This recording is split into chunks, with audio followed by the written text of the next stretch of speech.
અમદાવાદથી સમાચાર મહાનગરપાલિકાના ગાર્ડન વિભાગે કર્યો વિવાદાસ્પદ નિર્ણય। મેટ્રો રૂટની નીચે આવેલ સેન્ટ્રલ વર્જમાં ફૂલ લગાવવા માટે નિર્ણય લેવામાં આવ્યો। સેન્ટ્રલ વર્જમાં ફૂલો લગાવવા ગાર્ડન વિભાગ 10 કરોડનો ખર્ચ કરશે।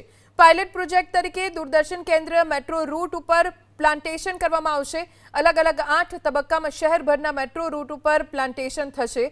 બ્યુટિફિકેશન માટે 10 કરોડનો ખર્ચ કરી 4 વિભાગમાં આયોજન કરવામાં આવશે।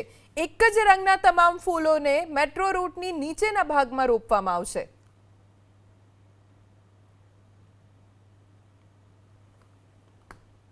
મેટ્રો રેલની નીચેની જે સેન્ટ્રલ વર્જ છે, નીચે જે ક્યારો જેને આપણે કહીએ, એ આપણને હવે મેટ્રોએ એએમસીને એ સુપ્રત કરી દીધો છે અને એ અનુસંધાને આપણે એ જે ક્યારો છે, સેન્ટ્રલ વર્જ આપણે કહીએ સાદી ભાષામાં, એનું બ્યુટિફિકેશન થાય અને એક સુંદર જેને કહેવાય કે એક ફીલ આવે નગરમાં ને વાતાવરણમાં પણ ફરક પડે, એ હેતુથી આપણે એના બ્યુટિફિકેશન માટેનું એક ટેન્ડર કર્યું। રફલી મને એક્ઝેક્ટ આંકડો યાદ નથી, but it is around 10 crore or સો।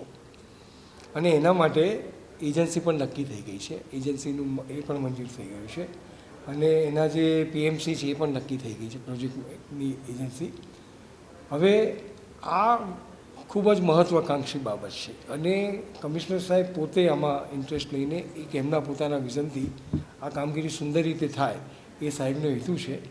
એટલે અગાઉ અમે સાહેબની સૂચના મુજબ પશ્ચિમ ઝોનમાં 3 સેક્શનની અંદર અમે સેમ્પલ તૈયાર કરીને પ્લાન્ટેશન કરીને કમિશનર સાહેબને બતાવેલા અને સાહેબે મુલાકાત લઈને અમને એમાં બીજા સજેશન્સ આપે કે તમે આ રીતે કરો, આ રીતે કરો, અને એ પ્રમાણે હમણાં તાજેતરમાં જ અમે દૂરદર્શન ટાવર પાસેના છાંયડાના 4 સેક્શન અને ખુલ્લા ભાગને એટલે તડકાવાળા જ્યાં તડકો આવતો હોય એવા 4 સેક્શન અમે તૈયાર કર્યા